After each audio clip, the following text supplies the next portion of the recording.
Hello and welcome back to a brand new episode of the Pick a Side podcast. My name is Moran and I'm here with River Brown, Andrew Velez, and Joe Dehls. And this is episode 246. In this episode, we're joined by Jordan Davis to talk about the Nets without Kevin Durant, if the Hawks regret trading for Dejounte, Lavine's improved play, and buying or selling potential trade candidates, and more. Shout out to Jordan Davis. We have him on the show. Yeah, thank you. So, yes. JD, what's up? They stuttered. Jordan's first time on the show. Riv told me that a couple days ago was your birthday. Is that correct? It was my birthday yesterday. Birthday. Okay, happy belated birthday. So, Jordan here is a journalist at Duke. He's been a long-time Discord member in our Discord, and that's where we first had our couple conversations. And I have to say, I really enjoy talking and debating sports with you. It's always a fun time. Yeah, thanks, bro. It's a pleasure to be on the show. I've been, once I first got in the Discord, I've always wanted to come up here and, go back and forth with you guys. I hear you guys saying crazy stuff all the time. So. What? Never. It's time to put some of y'all takes to rest. Let's go. All right. Okay, let's get to it. So as you guys can see right now, I got the Naruto headband. It's hard. Rogue Ninja. I'm not from the Leaf Village. I departed from there. Understand. It's like the Akatsuki Itachi headband. Okay. That's what they put the line means. Yeah, they put the line. It's a Rogue Ninja basically. Jamal Williams explained that to me, so that's how I knew. Yeah. It's the line. So this weekend we know football's going on. For sure. And it's going to be a blast, but this is not a football show. We made all of our predictions on last show. We also gave our boom picks on last show as well. No revisions. Mike Will out. No revisions. We're still I'm Chargers still guys with the Chargers. We're still with the Jags. I'm definitely more weary, but Josh Palmer is a stud. I'm going to stick with the Chargers. Okay. If Josh Palmer was a bum, maybe I'd be wavered a little bit, but Josh Palmer's actually really good at football. Well, if he's guarded by Tyson Campbell, he is going to be iced out the game. Well, JD is here. So, JD, what's your football picks this weekend while we have you here? So I think I'm going to go with the Jaguars instead of the Chargers. I'm going to give them the home advantage because Mike Will ain't playing. And, I don't know how the Chargers offense, Jacksonville's defense been playing really good recently. So I'm going to go with the Jaguars. Then what's right after that? Niners and Seahawks. Bills Sunday. Niners and who? My bad. So it's the Niners and Seahawks. Niners and Seahawks, that's Niners, that's a wash. So then you have Bills and Dolphins. Bills, that's a wash. Skylar Thompson, no. That's a fact. And then Bengals and the Ravens. Bengals all day. And I'm good on is Tyler Huntley starting or he's questionable. Anthony doesn't Brown. matter. Bengals. Yeah, that's a fact. Doesn't matter. And then you have the Giants in Minnesota. There you go. That's the one, I'm gonna take the Giants in an upset. It was really close last time that they played. So I think I'm gonna take the Giants in an upset. And Cowboys Bucks. Yeah. That's another one. I want to say Brady gonna get it done, but the Cowboys just a better team. They are a better team. I feel they're they much are better team. They're the second even though we've seen the Bucks struggle on the road, not on the road. We've seen the Bucks struggle at home throughout the whole year. So I think I'm gonna go with the Cowboys and I like his Brady picks. I like his picks a lot. Sunset. Of course you do. So The picks are pretty good. Now, first of all, if you're in the stream, hit the like button on the stream. Absolutely. It's a cost-free way We're to almost at support us. 40,000 subscribers, Yeah, too. I know. Dangerously Huge close. milestone. If you're not subscribed, subscribe to the channel. So make sure to like up the stream. Isn't it amazing? Now, we're going to start the show off on a high note, right? Let's do it. I guess for you, right? Is it a high? The I wouldn't say Celtics- it's not that much of a the high. Celtics beat the Nets. Tatum shirt and I forgot to. And the first topic of the show is, can the Nets overcome Kevin Durant's injury? Riv's wearing the Andrew Wiggins jersey right here. Wear your arch nemesis jersey. What the fuck? Is that the finals edition one? Come on. That's tough. Yeah. So now on Twitter, Dehls, you got a lot of shit to talk, right? I do. Got a lot of Oh shit to yeah, talk. for You guys sure. were going back So and I forth. just want you to keep in mind, though, Okay. Nets with no Kevin Durant, Okay. Kyrie Irving shot poorly. As he But as a Celtic, I want to give you the floor and I want you to speak. Can the Nets Sure. overcome No JB KD's either. injury Sure. and talk about the game last night a little bit? Yeah, talk no about that. Jaylen Brown, There we go. no Al Horford, back to back. Tatum didn't shoot particularly well. Nets had 3 days of rest, but it doesn't really matter. The Nets were missing Kevin Durant, which is borderline MVP this season. He's been fantastic. So I don't have too many takeaways. I will say though, there's only been 3 times I want to say this year the Nets have been held under 100 points. Celtics have done it twice. Cool. maybe doesn't match up too Interesting. well. I'm just saying. Cool. But we'll get into the topic, which is, can the Nets overcome KD's injury? He's expected to be out about a month this season. This was their first full game. I want to say they missed. He got hurt in the game before. They ended up winning that buzzer beater against Miami. It was a great game. In the regular season, I think the Nets will be fine. I'm expecting them to still play around 500 or better basketball. They're 18-2 in their last 20 games, the best stretch in Nets history. A lot of that has to do with Kevin Durant, but this is the best Nets team with this core, Kevin Durant and Kyrie, that we have seen. They have depth. This is the best coach they've had, especially with Jacques Vaughn leading the helm Second too. best. I'm saying second best that he's Coach? had. Oh no, I'm sorry, team. Second best Yeah, team. if you want to go with Harden, it's just If such you a prefer small star sample power, size. sure. I mean, they were 16-3 when all three of them Yeah, played just at the same 19 time. They were going to games. win the championship. They didn't Maybe, get but injured. they're 18-2 with this core. So what? Oh, this They were team's 18-2 with amazing. This This last team's 20. amazing in its own This right. team is said really what? good. The Nets were going to win the championship. We're- had we- Harden listen, and Kyrie we never have got this- an we injury. have this Die debate on that. Your We have this grandmother had debate every Barkley. 3 I months. I doubt it I'm because tired they of have this this debate dominated every 3 Boston months. in the first round, and We then in the didn't have second Jaylen round, Brown. when they They played faced Evan when they Fournier. faced the Kemba Milwaukee Walker. Bucks in the second round, the Nets were dogging the Bucks It was with no 2-1. with no James Harden. It was 2-1. It was 2-0 in Game 3. No, The it was- Bucks squeaked no, by no, them. no, It no. should have been 3-0. Kyrie played and game 3 Kyrie fully. It Irving was got hurt 2-1. in Game 4. Yeah, Game James 4. Harden Game 1, the first minute of the game, he got hurt. He was done. He grade 2 hamstring It strain. sounds like a When lot they of. were together, nobody was beating that team. Sounds like a lot of if. So let me ask you something. If the Nets are healthy with James Harden, Kyrie I gotta Irving, and say, Kevin like, Durant, do they 30 get seconds past the worth of Milwaukee stuff. Bucks? You spoke well. Joel, do you not remember that year that I picked the Bucks before they got hurt to go to the finals? Oh, as did I. I picked the Bucks. Watching the series and watching how it panned out. I don't. If they I- no, I- Why I do we want have you this to- I want debate? you to Why pick. do we have this debate? I just- It's Bro, pointless. he's giving the It's not Nets that and it's Harden. pointless. for I'm it. just- It's a pointless debate. I'm asking you a If it was question. 50, I'll be- It's not a debate. I'm asking a question. It's a I'm hypothetical. asking a question. We're Two supposed to years talk ago. about the 2023 Nets without Kevin Durant. We're But not then talking about but the then you said Harden that this Nets the from 2 best years team the ago. Nets have had. I agree with Drew. It's not the best team the Nets have had. This That's is why we this talk is the about it. deepest team. This is the most complete team. This is the best coach team. Ooh, it's If definitely you the want to best say, coach. if you want to Best say coach. straight star power, obviously yes with Harden, but it's also a super small sample size that inevitably did not work out. Why didn't it work out with Harden? they're Kyrie, always and KD? hurt. They were always They got hurt in the playoffs, and then the very next year, Kyrie, COVID, that thing. Well, derailed KD got his hurt in the his regular entire season. He missed a month. But Kyrie not being available for home games definitely messed him up big That's time. their fault. That's Kyrie and KD over recent history have known to not be available all the time. Kyrie's a different case. Kevin Durant did get hurt. But KD always gets understand hurt. that, but- Kyrie got hurt again in the playoffs. Watching Kyrie, Harden, and KD, You watched the 19 playoffs, games. but even when they played, they were played dominant. Kemba They were Walker, dominant. Evan Fournier. I'm Didn't not have Jaylen moved by Brown. that roster. And Tatum got a game. That team, KD couldn't. that team. Look, this 50. this Nets 50 team, ball. W. this Nets team, Jacques Vaughn. I think he's a better coach than Steve Nash. There's no doubt about Comfortably. it. I do like this depth of the Nets Yep, better. TJ Warren's been playing great. but- Royce O'Neal. That being said, that Harden team Loves Harden. was going to win the championship had they not gotten hurt. For sure. So let's talk about the 2023 Nets because that's really all I'm worried about at this point before we go on another 10-minute tangent. I think this is a great opportunity. We didn't see it last night, but I do think this is a great opportunity for Ben Simmons. He was very unaggressive as we've seen really throughout the season. He's had some stretches this year. I think he had a 5-6 game stretch where he had double-digit points, but for the most part, he has not been the most aggressive player. We all know this. He was 0 for 3 last night, the most, embarrassing one, if you want to say, wide open layup. He tries giving it to Claxton. Claxton's not expecting it. It goes out of bounds where he should have simply laid the ball up. A lot of that has to do, I think he's scared to shoot free throws, not to say in a rude way. I mean, he's shooting 41% from the free throw line this year. He's not being aggressive, but I think without Kevin Durant out, or with Kevin Durant out, it's a great opportunity for him to become more aggressive, for him to try to gain some confidence, whether it's attacking the basket, at least at the bare minimum in transition, being able to get some easy buckets there. Because if Ben Simmons can give you 10 points a game, this Nets team looks different. He's averaging around 7, and you know how he could be. He could give you games like yesterday where he has 0. It's his second or third game this season with 0 points. That's going to be very hard, especially in the playoffs. Right now, their best lineup offensively is with Claxton and Ben Simmons out there.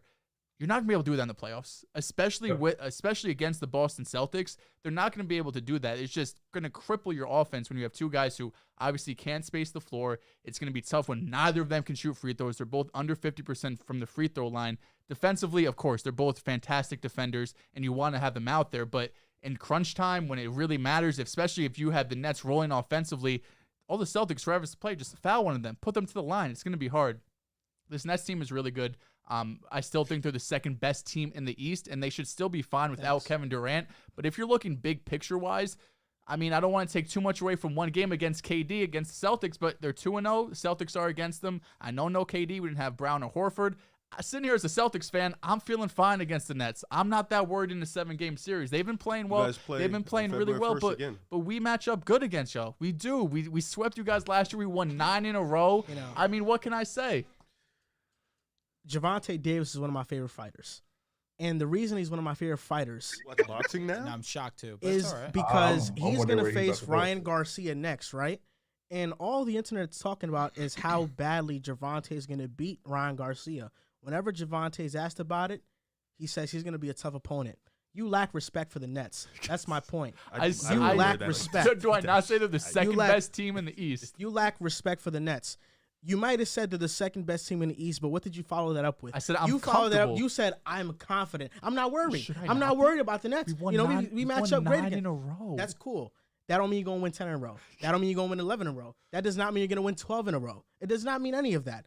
Watching the game, I felt very good about the Nets. I know they lost. I know, 0-2. Yeah, they're 0-2 against them this season. Under 100 Without points. Kevin Durant, yes.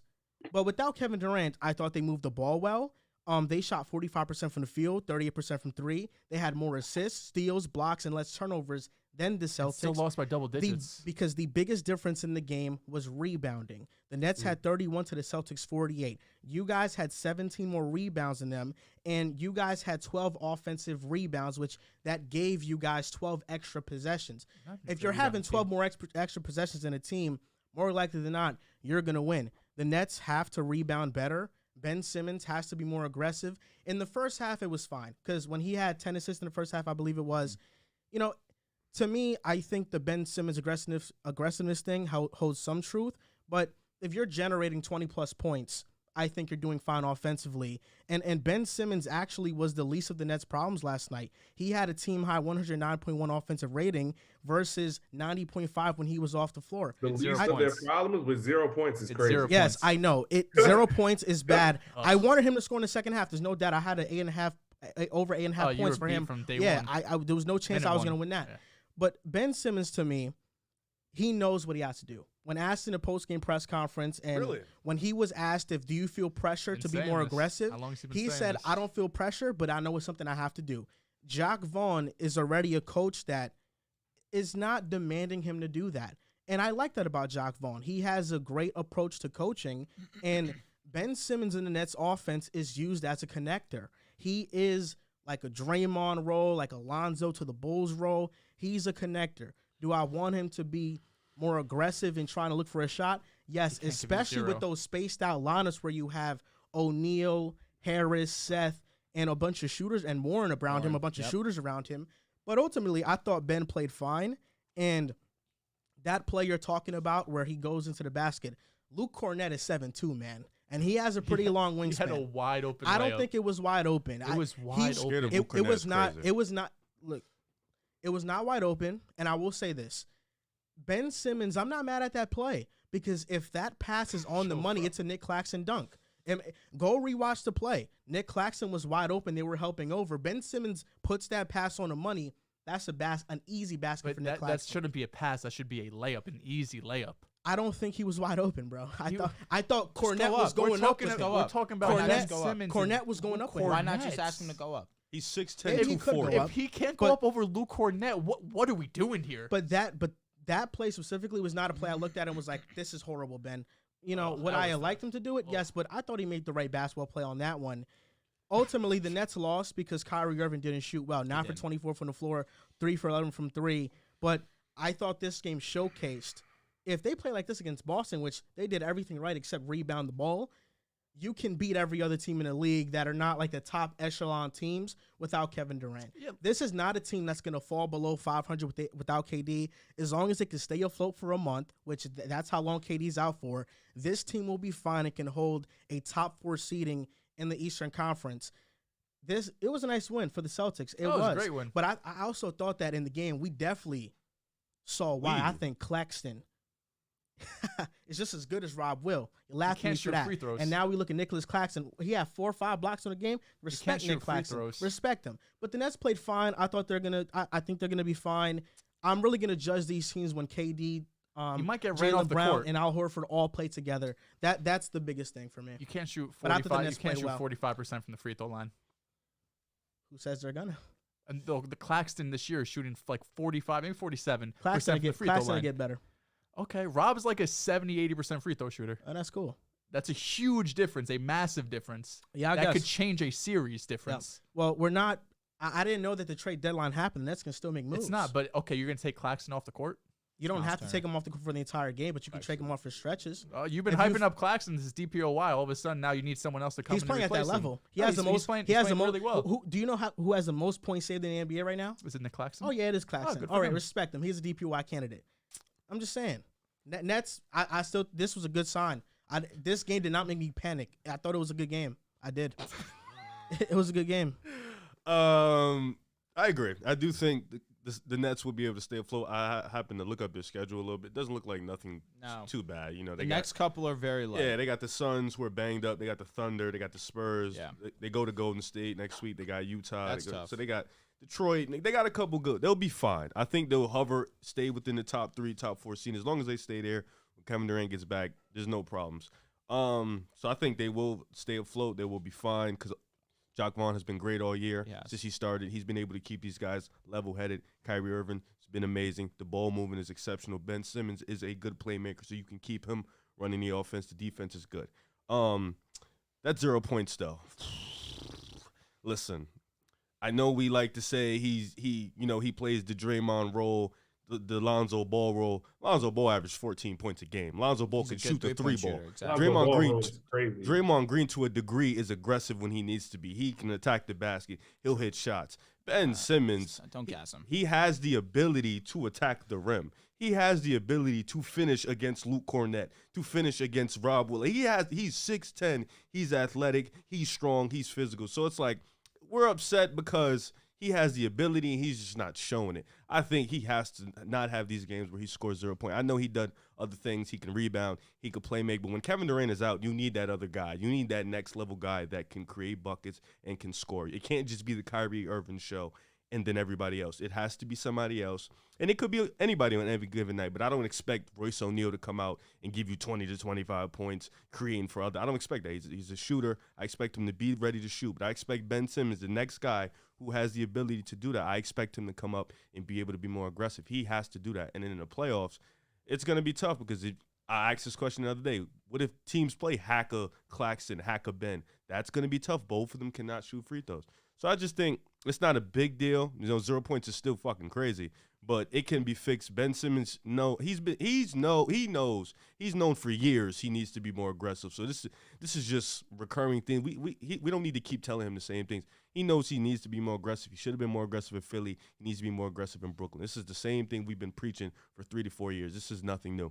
But now with Kevin Durant out for a month, he needs to definitely step his game up. But I do think in the end the Nets will be fine because they are well coached and defensively they've been amazing. So, over these last 10 games, you could argue that the Brooklyn Nets have been the best team in basketball. Number 1 net rating, number 4 offense, and the best defense in the NBA over these last 10 games. You would expect that to be the opposite, where, of course, Kevin Durant, Kyrie Irving, they've been cooking, but what really has been heightened has been their defensive output. Of course, you lose Kevin Durant, one of the most prolific scorers this game's ever seen, but, of course, the MVP candidate this season. It's going to sting, but over the next month, the schedule they have is relatively light.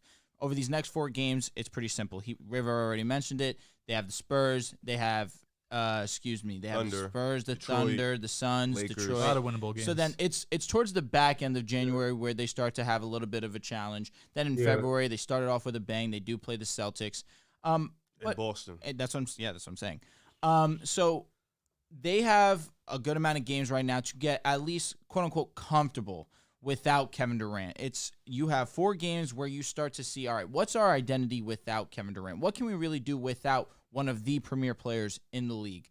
And you said it very perfectly. This is going to allow Ben Simmons a little bit more opportunity. You would have liked to seen it last night. Of course, that was not the case. But this was a game that he could take away and learn from. We like to think that with Ben Simmons all the time, that he had so many learning experiences, and it seems like he hasn't.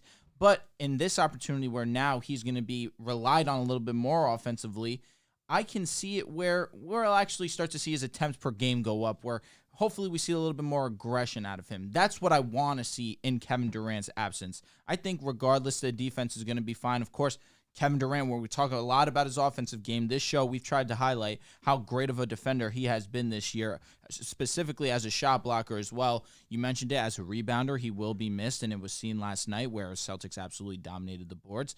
But the defense will be fine. Jacque Vaughn is a coach of the year for a reason. He's going to continue to instill that into the boys. But the offense, that's where you want to see who's going to pick up the slack. Is it going to be Warren, who had over 20 last night? He looked really good. Kyrie, not the great efficiency, but you trust and rely on Kyrie regardless whether he's going to have an off night because he is Kyrie Irving. He's going to catch a heater eventually because that's just what he does. Then you have guys like off the bench you can rely on. They have really good shooting around them as well, where they're limited into the attempts, but they're definitely one of the more efficient from beyond the arc.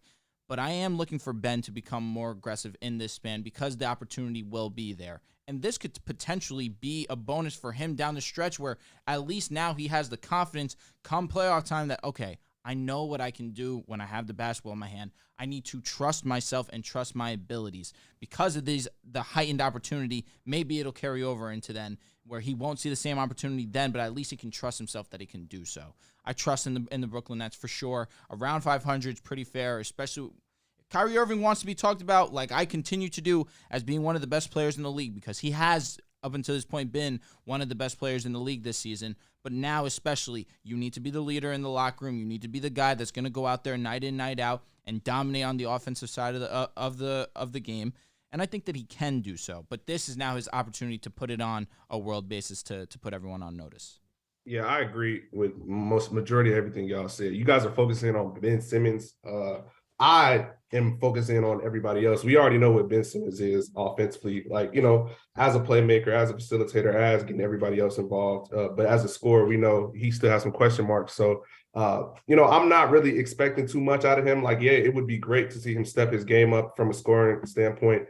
But we know that's not, what he's going to do. I am more so focused on TJ Warren. Like, when TJ Warren, I'm just looking at his numbers, he's shooting 54% from the field this year, and he's been really, really, really efficient towards the point of back when he was on the Pacers, the bubble year 2020. So, obviously on less attempts, but that's somebody I want to see get going. And as his minutes go up, as he starts to play more into his role, that's somebody who I expect to come in and, obviously not, fill the void for KD, but, put some more shots up and, just get more into the rhythm. And I feel like he can be, personally, I feel like upwards to maybe even an 18 per game score in KD's absence. And, maybe the Nets do start to struggle, like you said, after the first 4 games, just to see how they can, mesh without KD, see what works for them, what doesn't work for them. I feel like if you give them more time, I don't feel like they fall out of, obviously they're number 2 right now in the East. I think maybe you can see them waver from 2 to 5, but anything lower than that, other than the Sixers and the Cavs and the Bucks, I don't see them falling out of that. So, and you guys also, I feel like Kyrie has to step up and be that guy. I feel like personally he's going to be, if he keeps this up, he can be all NBA maybe, but for sure all-star starter so far with his play so far this year. Not shooting the 3 ball as well, but it's still, the same guy from 2, getting into the paint, being that rim threat, getting his other teammates involved. I want to see him more of that. So, yeah, I feel like this team, they're still going to be, top of the East still. And when KD comes back into the game, into the equation, I feel like, they still have a lot to work out, when it comes down to the playoffs with how you play Ben Simmons and Claxton together. But we're just talking about the regular season right now. So, no, I don't feel like they waver that much. They still have the pieces there, and they've got it done. Jacque Vaughn has done a real good job this year, keeping them prepared for each matchup, each thing that teams are throwing their way, just things that are coming that they don't expect to happen. He's done a great job of, game planning for those things and, keeping them ready. So I think that they'll be fine for the most part. Obviously, KD was playing like the MVP before he left. Before he got hurt. So obviously, there's going to be times, throughout this next month where we're going to look at them and, maybe they don't have the closer other than Kyrie, that can get it going, or just players and, getting a rhythm that often or that quickly. But Like I said, for the most part, I think they'll be fine. They'll be all right. But playoffs, when KD and them does come back, they still have some issues with like Dehls was talking about with the Claxton and Simmons dynamic and how they can get played off the floor. So yeah, we can get into that another time. But for the most part, they'll be fine. And it's like you can look at the Nets and think they kind of caught a break here. Similar injury last season. Kevin Durant misses what, 2 months, 9 weeks, something like that. More time. So to only be out a month, the Nets have to be looking at this without lack of better word, as a blessing, because he definitely could have been much worse. You're only missing a month, and he's missing a month where the Nets have been playing great basketball. So at least you can have confidence in this Nets team. I'm sure Nets fans, of course, are devastated that Kevin Durant's hurt, but at the minimum, I know that all my Nets fans that I'm friends with, they're comfortable, they trust this Nets team, and they're excited to see what this Nets team is about without Kevin Durant being the guy night in, night out. It feels they feel more able to survive it. Last year, they won an 11-game losing streak without him, right? They went on a stretch where they were playing like the worst team in basketball to point in. Jordan brought it up. TJ Warren has come in and played great. He didn't start off the year, but he came in, somewhat recently after that, or someone soon after that, and came in, and it really seemed like he didn't miss a beat. He came in, and that's what he does. He scores the basketball, and he could pretty easily be their third best shot creator. I know you've been high on TJ Warren. You've been high on the whole Nets team, so I guess someone has to hit. It's a right? good roster. He's not to be high. No, yeah, TJ Warren came in, really and has played really well, been a great shot creator for them, and they're going to need that come playoff time too, because obviously teams are going to hone in on Kyrie and KD, and if he could be really that third person who could create his own shot, because outside of that, I mean, you look at Curry and Royce O'Neal, they don't really have the same type of creation skills that a guy like that Warren can, and he showed it a lot. 20 points against the Celtics last night when he is, relied on as the second option offensively. Kyrie Irving has to step up in this stretch. That's really it. That's all it comes down to. He has to average 30. I think Ben Simmons, it's not too much to ask of 10 from him. Get your attempts up. That's 10. It. I just want to see your attempts up. And TJ Warren, I thought has been really good. He's a starter on the bench. He's a starter in this league still. He is. But the injury derailed his career a bit. He's bouncing back with the Nets. Yes. And if the Nets can make one more move for a shot creator and a point of attack defender or a rebounding center. They need another big. I personally think they need another big. We're talking about something serious with the Nets here. That reverse dunk. Later on in the show, we're going to do a buy or sell segment and have those trades up there. Yeah. So the other day on the playback, I was with Jordan and talking about Nets and Celtics. We were anticipating this matchup. Obviously, KD didn't play in this, so it kind of took a lot of the allure away from it, right? And JB and Al Horford didn't play either, but Al Horford is 49th out of 50 power forwards in PER, so it's not like he would have made a huge impact anyway. But yeah, you're right. Wow. Using PR and the role players. What are you doing, man? So this here, I really want to get this off my chest because there are times in the offseason where we get into a lot of heated debates. There's a lot of moves happening, and we're projecting a lot. And Dejounte Murray going to the Hawks. This looks like a bad trade right now. It does. And it's not just because they traded a lot for Dejounte Murray. Well, it is because of that mostly. But that move started a ripple effect of the Hawks' entire front office now being dismantled. Travis Schlenk, who was the general manager for the Hawks, the biggest event that happened to him stepping down was this Dejounte Murray trade. This is the straw that broke the camel's back. Now in the offseason, I told you guys I wasn't a fan of this trade. I said Jalen Brunson is better. Jordan Davis over here loves to hashtag and use this as a hashtag, irresponsible takes. Hashtag irresponsible takes, man. That's the podcast. When I put Brunson over Dejounte, Brunson over Fred VanVleet. Well, look at how Brunson's playing. He's an all-star. I'm just taking a little victory lap around the lap for myself. But, Jordan, I want to ask you, do you think the Hawks right now in this very moment regret trading for Dejounte Murray? I feel like, personally, I mean, the compensation probably, yeah, like 3 first-rounders, is a little crazy. But, if it, just they'll be fine with that. But I feel like the roster construction is more of an issue than Dejounte Murray himself. Like, obviously, him and Trey have been a little bit inconsistent, aren't shooting the best this year from the field. But you just look at. I think Jordan froze on us. Oh, we're good. We're good. Oh, you hear me? Yeah, we can hear you now. But, just look at the rest of the team around him. Like John Collins, we see, him and trade talks every day. By the way, at the end, we're going to have a segment where we're doing trade. Like, we're coming up with trade machine, right?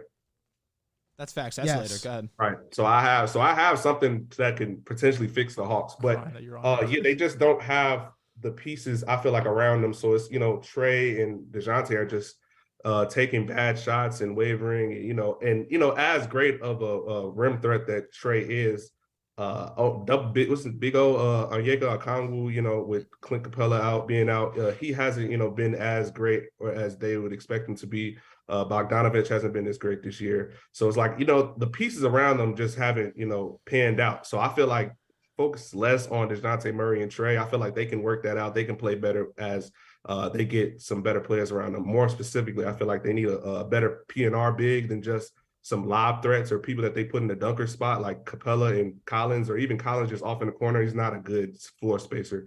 So that great of a floor spacer. So I just feel like the offense could be a lot better. I believe they're bottom 10 in defense as well right now. So they're bottom 10 in offense. They're 15th ranked defense. They're middle of the pack. So they're bottom 10 in offense. So yeah, and I feel like a lot of that could be fixed with better rim pressure, putting better people around both of them that can stretch the floor out. Like I said, Bogdanovich and others aren't playing that well this year. So yeah. Now, Riv, I know you watch a lot of the Hawks. I don't know if you stopped watching because Cam Reddish is not there anymore, but DeJounte's there. You still lock in, right? So I want to get your take on the Hawks, and there's an interesting little wrinkle in here. Nick Ressler is the son of the Hawks owner, and he has taken more of a decision-making role within the Hawks organization, and that has led to a lot of the departures of senior and respected staff members. Three scout members were fired. They were released. They, have gone separate ways. The GM, obviously, is not there no more. Landry Fields is now the GM, and Kyle Korver is the assistant GM. But this owner, Nick Ressler, the son of the owner, is a big reason why a lot of these short-sighted moves were made. The DeJounte Murray trade was made because he forced Schlank's hand. Schlank did not want to give up the 3 first-round picks and pick swap. Nick Ressler was like, no, we're doing this move. And that ultimately led to them trading Kevin Huerter to get above the luxury tax. So getting DeJounte made Kevin Huerter leave. So I just think that's an important thing to note here, that this owner is having a lot to say in the direction of the roster, and the direction going forward that he wants to go in is he wants to try to go all in right now and win. So I guess, you call it a fluke run, whatever. Yeah, we're not going to go back and forth on that, right? But they went to the ECF, right? And I guess the organization wanted to capitalize off that. This is a young team. They went to the ECF with practically young players for the most part, maybe like 1 or 2 vets. They go there.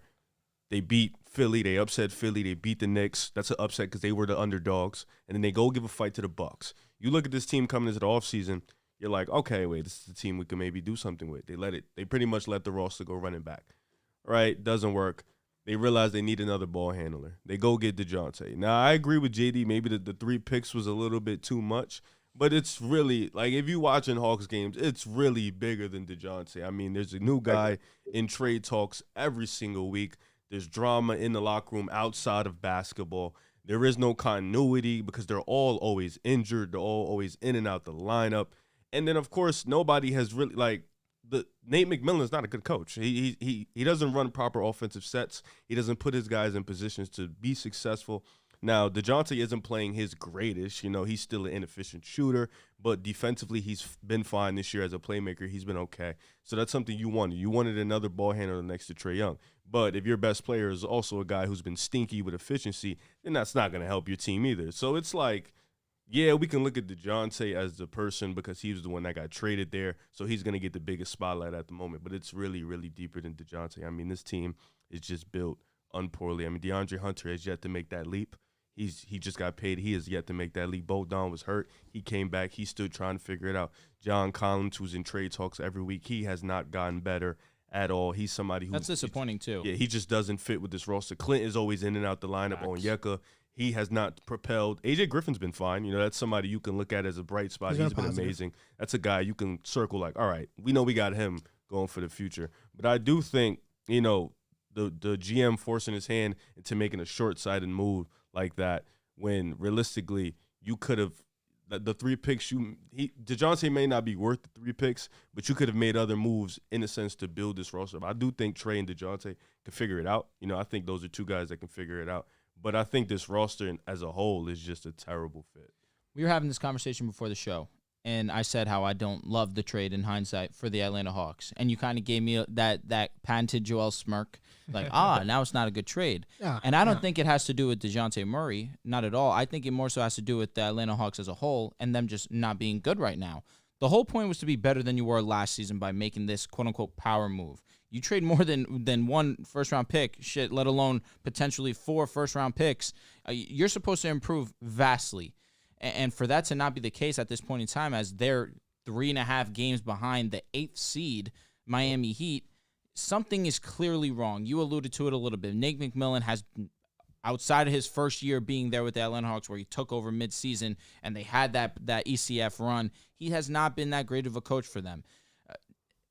The controversies around every player, Dejounte even spoke about it a little bit. It's more than just basketball. And then when you actually look at the basketball side of things, there's really no continuity, as you said. Very well said, Riv. So I don't look at it like it's a Dejounte Murray problem, because I think he's playing good basketball. He's not playing the basketball that he was playing last season because he's next to another star in Trae Young. And of course, Trae Young is going to maintain a lot of attention with the basketball. He's going to be the primary ball handler, but I also think that's another issue that I was not expecting either. Trae Young's inability to play off ball. I thought he would be a little bit more coachable in that aspect. Right now he's struggled to do so at this point. So the reason why I don't love this trade is because I thought the Hawks simply would be better, and they haven't been. And for San Antonio to come up on these picks and potentially come up on an even better pick in year 4, that's where you have to look at this trade and think, what were the Hawks really thinking, or how can they better construct this roster so that people don't look at this trade and think what we're all thinking right now? Doesn't this Hawks team kind of feel like the old Nets teams, where it's just drama, off the court stuff, injury stuff? I mean, this is what this Hawks team feels like it's been this year. Huh? I think that's you reaching. I don't think so. That's what it feels like with injuries to the Nets and KD and Kyrie off the court drama and Steve Nash, coaches, the players not really, working with him. And we have a quote here from Dejounte, who is from Sam Amick, I believe how you pronounce his last name, from The Athletic. He said, there's a lot going on that's non-basketball. And then with basketball, you've got guys in trade rumors. It's obviously more than, or then he goes on to say, I wouldn't say it's more than what I expected, but more than what I came from in San Antonio. And listen, Dejounte, no disrespect, but there's not many national media outlets out there talking about the San Antonio Spurs year to year. That's probably a big reason why.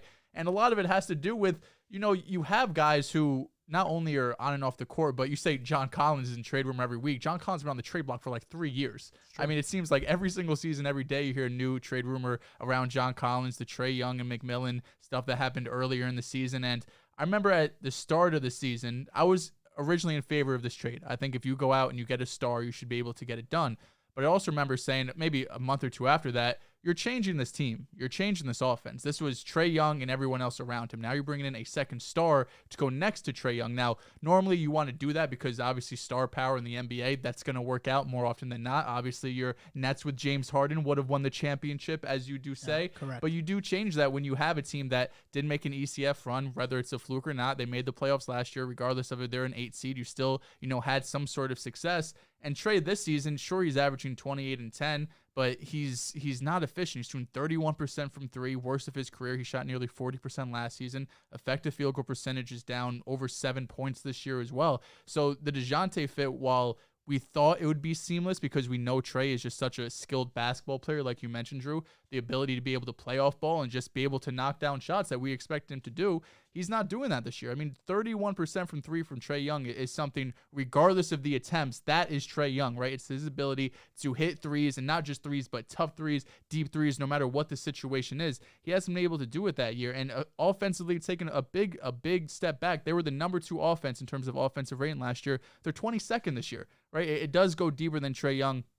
As we've mentioned at this table, right now the Hawks are a mess. It does feel like McMillan is kind of on the ropes. He's on his way out. If he doesn't get fired midseason, it could be at the end of the season. I don't know if you make a big move at the deadline, but if this Hawks team is kind of trending down, which they've been for the majority of the season, maybe this is the year they finally move off John Collins, or maybe a guy like Clint Capella, and not rebuild, but maybe somewhat retool this roster and try to look towards the future. Yeah, I think a retool is necessary. I think you can still keep Trae, Dejounte, but you got to retool everybody else. I think Hunter, Onyeka, AJ, you just paid Hunter. So you can't really trade him.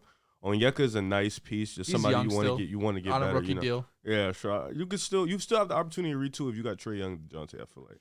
you know, the smirk I gave you earlier was a smirk of victory because I remember in the offseason sitting at this table and saying, I'd rather pay Jalen Brunson than trade 3 first-round picks for Dejounte, and you guys laughed at me. Well, we know why we laughed at you. You laughed at me round table. Wasn't you that made comment. me feel like a fool. It was a different comment. No, that was a different you comment. laughed multiple times. Well, the reason why I'm not going to give Dejounte and the Hawks that much slack is because, for one, John Collins has been in trade rumors for a while. Years. He was in trade rumors last year. Before he got paid, he was in trade rumors. He's been a player in trade rumors routinely. So this isn't something new. And last time I checked, he's the only player that's in trade rumors. I don't hear DeAndre Hunter in them.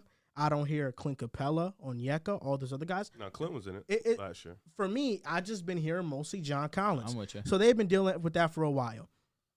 There is turmoil in the front office. It's a mess right now in Atlanta because the decision makers are not on the same page. And the owner's son is jumping the gun on making the wrong moves. It's okay to want to go all in and win, but you got to also understand your roster and your personnel. When the Hawks made the Eastern Conference Finals, I mean, everybody that has eyeballs knows it was a fluke. It wasn't a hard Eastern Conference. The Knicks had a Cinderella run. They beat them. Fine. I'll give you that win.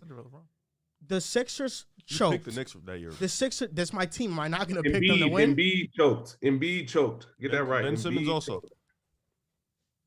Ben Simmons also did choke. Now, this is the thing. The East that year wasn't as tough as it is now.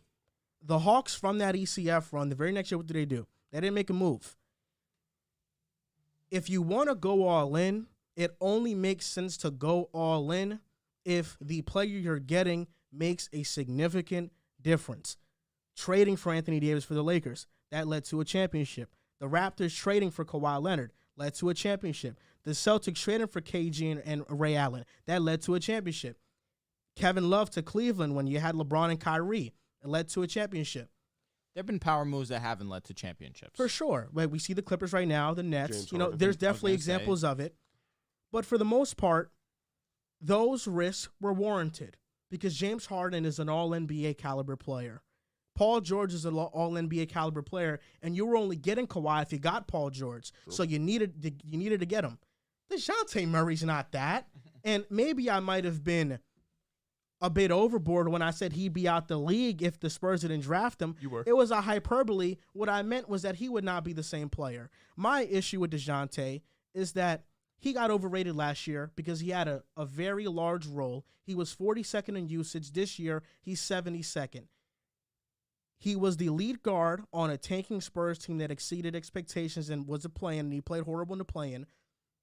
And then on his way out from the Spurs, do you guys remember when Dejounte said that, have fun, you guys are going to be losing for 15 years to the Spurs? And when he was trashing the system, now he's actually in a drama situation. And he's understanding, he's realizing maybe the Spurs weren't that bad. Maybe, it wasn't that bad. And the Spurs look like thieves in the night because they're going to get 3 future first-round picks and a pick swap. And the Hawks might have to break this thing down because Dejounte Murray, I can almost be certain he's not happy with his numbers, especially if he's not winning. He's a free agent in 2024. He can walk out for nothing.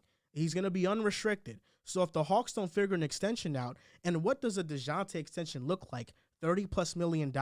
That's a huge overpay for him, in my opinion. He won't get 30+. But he's expiring in 2024. John Collins could be out. Clint Capella has been regressing year to year. He's had a fine year this year, but for the most part, you want Onyeka to be that center of the future.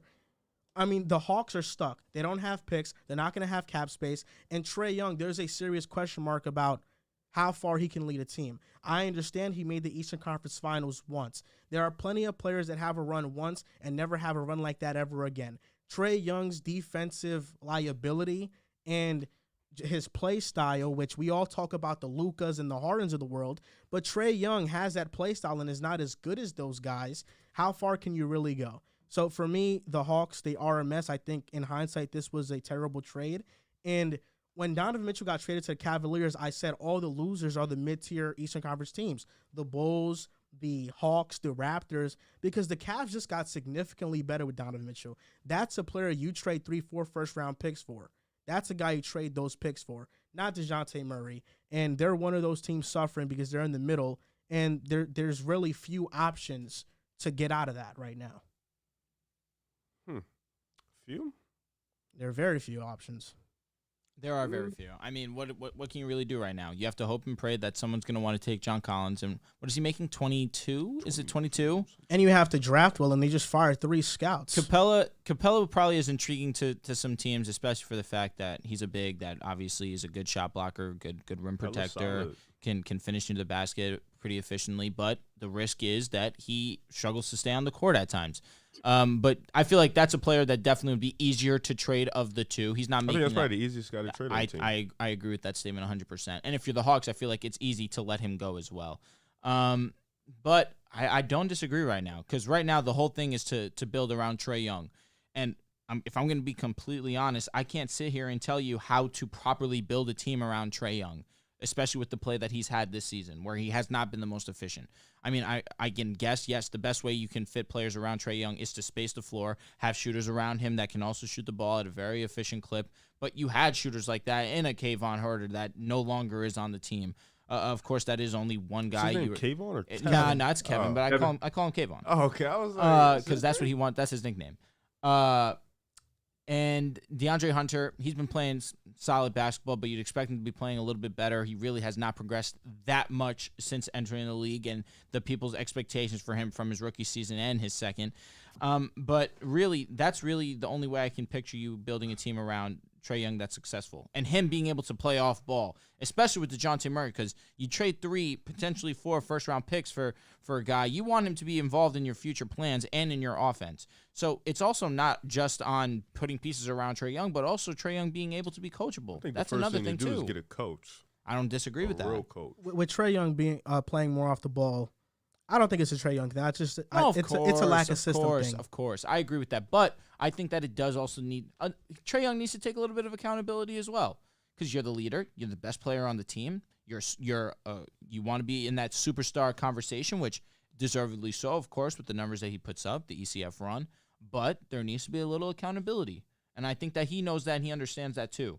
But he needs to show it on the court, and that's the only thing. He's like a dad. I know. I do sound like a dad. Yeah, that's been something that's been preached to me my whole life. But Trae Young knows that, and I expect Trae Young to be better. I'm trying to rest my legs. Oh, wait, Jesus. Bro's all over my with my space, brother. Yeah, the Hawks are probably stuck. They're probably fucked. It's tough, man. It's like Bogdanovich is not that good. He's all right. He's nothing more than what he is. That's just being truthful. He's a good player. He is. All right. You would love him on the Lakers. I mean, You that's would not love saying it. much. He would start on That's your not for saying everybody. much. It's not He would saying start. much. It's not saying much. It's not Over saying Lonnie much. Walker? It's not saying Nah, much. respect Lonnie. Nah, Don't do that. respect. Don't do Please that. respect Lonnie. Don't do He would that. start over Lonnie. Don't do that. All right. The one role player. Y'all were respect. disrespecting Malik Monk last season, and now y'all are. He would on start his over bottom. Troy Brown Jr. I will say that. I mean, again, that's I mean, not like I saying said, much. saying he started on the Lakers, it's not saying too Exactly. much. Yeah, that's not saying much. 12 It seed, isn't. 13. It isn't. They need anything. Evan Fournier would come to the Lakers and start. Stat it That's out. all- Definitely that's get all you starting need. minutes. He definitely get some real run out there. Nick Legend. The Hawks are stuck though, and what do you think? Well, I'm gonna ask this question later on, so we can just wait until then. All right. but, All right. Dejounte, man. You tweeted fooled that. you. It's time to You trade know- wait, Dejounte. hold on. Is it time to trade Hold on, hold on. Dejounte? Drew, He hold on. fooled Drew, hold you. on. Because this guy is funny. I wish I could find it in my phone. You do know you tweeted, I want DeJounte for the Knicks, right? No, I didn't. No, you did. I did. You did. Probably did. I didn't. You did. Is You it- did. If I can find the You tweet, tweet a which lot I'm of going to shit. do later. Well, okay. On the Backtrack. chance that I did, it was probably because I was heavily influenced by how I was playing with him on 2K in the trade that I made with him. But also, I did say this between DeJounte and Jalen Brunson, I picked Jalen You Brunson. did. No, you definitely said I've been that. consistent on that all offseason. You I didn't- laughed at me. I didn't say you wasn't consistent on that. You're consistent on some things. It's funny because I go back to the Jalen Brunson segment, and after I gave my Brunson spiel, which was beautiful, shit was accurate. Riv goes here, you love numbers.